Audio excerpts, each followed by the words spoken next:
Trayvon Hall up the gut right here for a TD. And first sideline standout. Why not for the great blocking right there? Late first quarter, Anthony Dixon's going to find pay dirt. Central 3-0 for the second time. In back-to-back years, 35 zip. The Falcons look strong. How about Fairfield Tigers at visiting Pleasant Grove? And you guys coming on the field, looking good in that purple. Fairfield got almost the same color. Antonio Combs sacked by Brandon Arnold of Pleasant Grove. And here we go. Pleasant Grove on offense. Timothy Blue throws a touchdown pass to Javian Sales. Let's give it an first sideline standout, baby, just for the catch right there alone. And then Antonio Combs throws a touchdown pass again right here to Justin Murray. He goes in. We don't have a final to that score, so if you have one, guys, please give it to us. Give us a call immediately. We want to let you know who won. And now, the Sideline Cheerleaders of the Week. Hey, it's a strong group right here from Oakman High School. We got Carla, Mayla, Maddie Durrell, Maddie Blanton, Addison, Emma, Simi, Hannah, Chloe, Callie, Annalie, Sophie, Melody, Cadence, Olivia, and Lorena. We got mascots Molly and Heaven. Coaches are Caitlin Lathan and Leanna Gann. This group loves cheering on the Wildcats, but also in the fundraising and helping anyone in the community. You gotta like the Oakman High School varsity cheerleader. All right, thanks. We got more action. How about this? Yeah, why not? Tuscaloosa County visiting Thompson on the Warriors senior night. First drive for Thompson. R.J. Evans takes it in for the score, and the student section for the Warriors love it. Then Trent Seaborn airing it out to his favorite wide receiver, Dedrick Kimbrough, for the score. Let's do some push-ups, Jay. Oh, let's go. Thompson flexing their muscles all over the Wildcats. They roll big, knocking off Thompson. Thompson wins 69-0 tonight. All right, how about Bessemer City and Brookwood? Look at that moon shot out in Brookwood. Splits the uprights there. Brookwood down 3 scores finally on the board. Jordan Riley bowls his way in for a touchdown, and Brookwood's on board. The fans are going crazy. On the ensuing kickoff, though, take a look at this. Teldrin Turner, 98-yard return, and first sideline standout in the house. They're not going to get him. It's all the way down. It makes it 28-7 at this point. Now watch this. Having some fun with Brookwood student section. These guys are having a good time. Thought they were cheering for him, but no, Leland Foster had grabbed a long pass, takes it down 78 yards. Guess it was an first sideline standout. Bessemer City 42, Brookwood 14. They win it. That's pretty cool stuff right there. Sideline Pep Rally of the Week is sponsored by Jack's, all about the South. They were flipping out at Greensboro, Sheldon. These guys flipping all over the place. WBRC 6 Sideline Pep Rally presented by Jack's. Although it's a small school, they packed a big punch. They dance and they play really cool games. Gave out of shades cupcakes because it was homecoming court recruitment week, and threw out some shirts and rocked it. The Pep Rally of the Week at Greensboro High School. Greensboro wins tonight, Sheldon, 14-6. So Greensboro won. The Jeh Jeh Hey, I don't know if it was me, but congratulations. We got more coming up on Sideline. Stick around, guys.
Kimberly says she wants to get a double major in marketing and finance, and I think she'll do it. Our fan of the week, Kimberly Villa Acosta.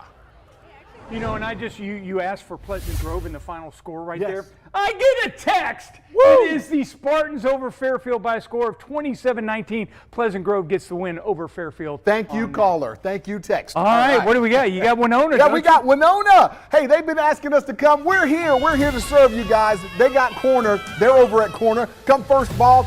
But Winona isn't far behind on the next drive. Quarterback Demazia Taylor gets in the end zone. It is now, look at him. Oh, man, that's a speed drill right there. It's now 2-6. Corner gets a field goal, making it 5-6. But when they're back on defense, Max Thomas with a big interception right here for corner, and throws it up, and it is intercepted. The half ends as Winona up 6-5, but the final score, we don't have one. Hey, if somebody is there, give us a call. We want to give you a final score of Winona as well. Hey, another region battle going at it because we've got 16 region battles. Fayette County at Dora. Let me tell you something. The Tigers come ready to play. The Bulldogs drop a handoff here, and it's going to be picked up for a score, though. 36-6 at this point, and it's that. Fayette County makes a big catch on the next ensuing highlight. Let's just watch this right here. Going to get in. Oh! Campers. Look at him. Nice down that way. He almost takes it down. Then it's in the Then end it's in the end zone. for the touchdown. This final Fayette all over Dora by a score of 56-27. All right, how about Mortimer Jordan visiting Homewood Patriots? Yes, Ben Ferguson won last year. And, of course, the Star Spangled Banner girls. Quick number 9, Timon Felton runs it in for a touchdown right here. He keeps his feet, man. Look at him go in and runs backwards. When Homewood gets the ball again, how about Jackson Chaplot? He stumbles, gets his feet under him, the Homewood touchdown. Baby powder is flying right here, guys, I gotta tell you. Kick a field goal here. One more possession for halftime. Homewood makes it just from the field goal. Jackson Chaplot again pushes through. Homewood way too much. They whoop up on the Blue Devils, 49-7, the final score on that one. We got more coming up on Sideline. Stick around, including our player FaceTime. We'll be back.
Sir.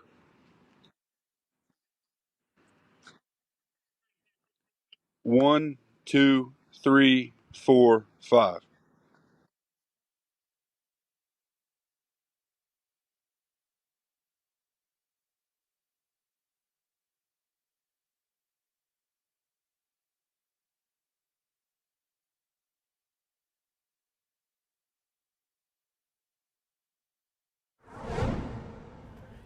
Hey, you know, it was a battle of winless teams last night in Class 5A Region 5 showdown at Legion Field. Briarwood's defense played well in shutting down the Ramsey Rams offense. And the Lions get the W 14-13. And joining us right now via FaceTime, Briarwood defensive lineman Garrett Witherington from Lexington, Kentucky on a recruiting trip. Hey, Garrett, what's up, man? How are you? Good. We're glad we finally got connected with you. Hey, so Yes, sir. Garrett, kind of tell us about last night's victory. I mean, you needed to get it as region play opened up. It was awesome. I mean, the whole team was just flying around and having a good time. Ever since the first whistle to the end, I mean, we were just having fun, doing our job, and doing the best of our abilities. So, Well, congrats on the win, Garrett. What's it like being in basketball country right now up in Lexington? it's awesome. I mean, I love it up here. It's like my home. So, all the coaches, all the players, I mean, everybody's just awesome. So. Yeah, you've committed to the Wildcats. What do you like about them? Like I said, my favorite thing is the coaches. Coach Stoops, Coach Anwar Stewart, and all those guys are just awesome people and awesome coaches. Just the way they recruited me, telling me how they can transform me into the person I want to be, both on the field and off the field. Hey, big win last night, but you're a big dude, 6'5", 290 pounds, Garrett. And I got to ask you, when you want to eat, what are you eating? I'm always going to Moe's Barbecue. If I didn't say that, my dad would probably get mad at me, but it's also true. I eat there every day before the game, after the game, every day. So. Whole slab, I bet. I like it. Garrett Pork, Witherington. chicken. Yeah, without a doubt. Big win last night for Briarwood Christian. Enjoy your trip up in Kentucky, and we'll talk to you soon, buddy. Yes, sir. Thank you. Thanks, brother. And now, your sideline scream of the week, sponsored by Aatrox Factory. Lily Gill, Natalie Thompson, Sarah Beth Gill, and Elizabeth Seekers, athletic trainer for the Moody football team. They took the time to give us a screen before working hours. So thank to the ladies for scaring us. And in the Halloween season, they are our Aatrox Factory scream of the week. And really good with the hands, too. Oh, they definitely. gave the paint Definitely. vibe. That was really awesome. All right, guys. Who we getting started with today? Let's go triple option. Me. All right. Hey, I was visiting White Plains over in the eastern side of town. Alexandria Valley Cubs. You know, this is kind of a matchup. They're not far from each other. But take a look. This is what it's like running with the football team through the tunnel. Oh, nice. I had to do it. And this is what it's like when Moncrief Morris Jr. takes the opening kickoff to the house. Look at him go. And first sideline standout, baby. He's gone. They're not going to catch him. That makes it 7-zip. But White Plains does score once, though. This is Crew Martin, quarterback right here. He throws it to Colby Jones. This is for a first down. Later on, this is the touchdown right here. Actually, yeah, this is he's going to go in. He's going to actually get a first down, and then we got a touchdown. He finds Bryson Cheatwood, and of course, this is all kind of it, but the Cubs way too much right there. Alexandria wins 41-6, no contest. Over on the other side, literally 16 minutes away, we got a duck call. Piedmont visiting Ohatchee. Listen, guys, it was 47-6 before halftime. Oh, yes, Piedmont whooping up on the guys. This is the second half kickoff. Ben Dipsey taking it 65 yards for a touchdown. It's now 54-6. This was not even close, guys. Piedmont 61, Ohatchee 6. That's the final score. I'm sorry, Ohatchee, that I had to come to that game, but that's it, guys. All right, who we got next? Hey, guys, I'm going to actually take you over to 6A Region 3 matchup between Benjamin Russell Wildcats and the Calera Eagles. Now, the student section was keeping it loud all night, just like this, but so does the Wildcats offense. Second play of the game, number 3, Kingston Pryor, Frederickson Thomas, wide open in the middle of the field, and that's going to go all the way to the end zone. The Ben Russell defense is going to keep the pressure on. Check this out. Calera's Jordan Ward, he's in trouble. His throw is blocked by a defender. And big number 56, Vontae Trailer, is going to lay out and catch the ball for an interception. That's got to be an Emperor sideline standout. I think so, and that's going to turn into this Pryor darting one to number 14, Evan Jackson, who makes the diving catch in the end zone. The Eagles are going to have to get creative, and they do. Running back Jordan Henderson takes a snap, fakes a handoff, flips the ball to Pryor, and Pryor throws a dime to number 2, Jalen Moore, for a first down and then some. That is a well-executed trick play, but in the end, the explosive Wildcats offense is too much. Ben Russell takes this one 55-28. Whew. Hey, we got to do a better intro. Jillian! I'm back! You guys probably thought you got rid of me. I'm still here. I'm still standing on my box. And I'm ready to tell you about Chelsea playing Pelham today. It was a little bit of a Shelby County show-off today. Chelsea at home playing against Pelham again. Now starting off with a throw here from Pelham that looks like it's intended for wide receiver Ethan Drawhorn, but that's intercepted by Chelsea's Chase Malone. Everybody went nuts. The cheerleaders were even flipping for it. That's crazy, right? Yeah. Now that play bringing them down the field, quarterback Grant Probst with a handoff to Warren Johnson, and he just can't be touched, scoring their first touchdown, getting them that score to 7-0. Now, Pelham here, that is wide receiver Marcus Arnold, and he's gone. I even think he slowed down when he ran into the end zone. Like, he knew that he had it. And that's going to tie up the game. Now, in the second quarter now, Smith with the throw here to wide receiver Gibbs, and again, And first sideline standout. that's an in-first sideline standout. And Pelham is actually going to take this one. Don't have the score written down here, but they did win. I know that for sure. 19-7 right there, bottom right-hand corner. We got there in the end. That's all that matters. That's what those scorecards are for, Dan. That's what those scoreboards are for. Thanks, Jillian. Glad to have you back, Shane. Thank you, guys. Next week. We'll see you next week, too. Bye. The Sideline Coach of the Week is sponsored by Durante Home Exteriors. Well, when you got a coach like Jake Gaines over at Moody, the Blue Devils, you know what? They can play some game. And they pulled off a slight upset last week, knocking off Oxford. Sorry, Jay. I know. And for that, Jake Gaines is the Sideline Coach of the Week. Why you have to do my boys like that?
Here is your Sideline Game of the Week. Is sponsored by Jack's, all about the South. That is the sound of region football here in Trussville. It is Hewitt-Trussville hosting Vestavia. Both teams 2-0, but tonight is the first game of 7A Region 3. And we start at the end of the first, no score. Then the Huskies freshman quarterback Jack Floyd finds James Kelly. And Kelly is in there for the touchdown, 7-0 Hewitt-Trussville after one. Vestavia looking to tie the game in the second quarter, and they do. That is Carson Purdy putting his shoulder down, and he's in there. A 7-7 score at halftime. Third quarter, Deuce Alston and the Hewitt-Trussville O-line make a statement. First, the short touchdown run, then Alston takes it 73 yards for the score. The Kentucky commit making a difference in our Sideline Game of the Week. Huskies take a 21-14 lead into the fourth quarter. 3 minutes left, Rebels facing a fourth down. Huskies get the sack and the stop. Hewitt-Trussville starts region play with the win, 28-14 the final. It's huge. It's motivating. I mean, going into the next game, of course we're going to celebrate this win tonight, but going into the next game, it's driving, it's motivating, and showing that we really can stop and go through anybody in this region. we have a great amount of leadership on this team. We have a great amount of drive. Everybody has the same goal, and everybody is motivated to get to the same destination. Our offensive line, they've done great this year, and I'm really proud of them. Our backs ran really hard, and we'll take our backs against anybody. So the Huskies begin region play with a win, and they're celebrating here in Trustful tonight. This has been your Sideline Game of the Week. Thank you very much, Jonathan. Sideline mourns with the Alpine community as senior athlete Kenny Simmons of Winterboro High School died last Monday. Simmons played football for the Bulldogs, and on the opening play against Central Coosa tonight, a teammate wore his jersey in Kenny's honor. We've got more highlights that we want to show you. We have Hillcrest visiting Hoover. Jacoby Harris of Hillcrest scores a 5-yard touchdown for Hillcrest to take the lead. Then Jordan Chambly does the same thing for Hillcrest, short touchdown runs. But Hoover hanging in there. Caleb Freeman gets a touchdown right here for the Bucks. And then later on, Keelan Jefferson will score. That game is tight, but Caleb Cook for Hillcrest scores what would be deciding winning score. Hillcrest 34, Hoover 26. So Hillcrest getting a win in Hoover in region play as well. Hey, Winfield making the long drive to midfield. In fact, the Pirates have never lost to the Patriots, and Winfield up 13-0 heading into the second half. Lane Bowen calls his own number, scores right here. And first sideline standout, they get the 2-point conversion, so it's a 3-score. Now the Patriots try to come back in this one. Keontae Collins takes the handoff right here, and he's going to race to the house all the way through several defenders. Look at the cutback right there. That's another Amherst sideline standout. But when it's all said and done, Winfield blows away 35-6 with the win over the Patriots. Here is the Sideline Band of the Week, sponsored by the City of Leeds. All right, that's the sound of the Demopolis River City Blue Marching Band. 45 members strong under the direction of Brianna Jarvis and Caleb Acton. The halftime show is called Cinematic Skies with songs from Top Gun, James Bond, Skyfall, and Wicked. You get it, all movies. Oh, yeah. Yeah, the band is gearing up for competition season, as well as the kids are working hard. The Sideline Band of the Week is the Demopolis River City Blue.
And now, here's your MVP of the week, sponsored by Andrew Sports Medicine. Our sideline MVP for this week is Pinson Valley quarterback Derico Freeman. Let me tell you how he balled out. Man, 9 of 12 passes, 226 yards, 3 touchdowns, 17 carries, 110 yards over the win over Gardendale. Derico, I got to ask you, man, how did you feel after that game? I just feel like we did good out there. Like when I turned around, seeing my team with the energy and we stepped on the field, played together, I just felt like we were finna win, and we caught the dub. I want to take my hat off to my line, blocking good for me and stuff. Describe the offense this year. We got some good receivers like Chris, TJ, they all got hands. The defense, they did a good job in the game. I trust all my defense players. What's the goal for the team this year? Keep working and keep catching the dubs. And what do you like to do in your spare time? Go to the field with my friends, get extra work in and stuff, and go in the weight room. I be on the game sometimes, but I don't like playing the game a lot. Like I like getting out the house to go get some extra work in. Dorico, congratulations. Thank you. Yes, sir. Thank you. Man, I love that bling, by the way. Oh, yeah. 2A Region 7, Gaston at Cedar Bluff. And let me tell you something, the Tigers have Katie and Tracy on that squad, and they look strong. Cedar Bluff is victorious by a score of 14-8. Strong play in East Alabama. Aniana, Cherokee County, big matchup. That's always good. And we pick up the action. 2:20-35 left for half. Zara Dillapre takes the handoff 15 yards up the middle. But, hey, Cherokee County all over this one. 42-29, they beat Aniana in that game there. The Sideline Comeback of the Week is sponsored by Hollis Wright. Hey, the Pelham Panthers has scored with 7 seconds left in regulation last week. Take the lead. Oak Mountain with a shot in the waning seconds. Check out quarterback Charlie Baccarella. Throws it up. The time expires on the 46-yard Hail Mary. Kobe King hauls it in. So the game is tied. Extra point. Josh Renfro boots the PAT through. The Eagles win 30-29. And the comeback of the week. And how about this, Jay? We got to say thank you again to the Oakland High School varsity cheerleaders. They certainly made the show of it, Jay. Did you know that they had 6 All-Americans on that squad? Oh, wow, they got talent. Thanks for watching, everybody. We'll see you next week.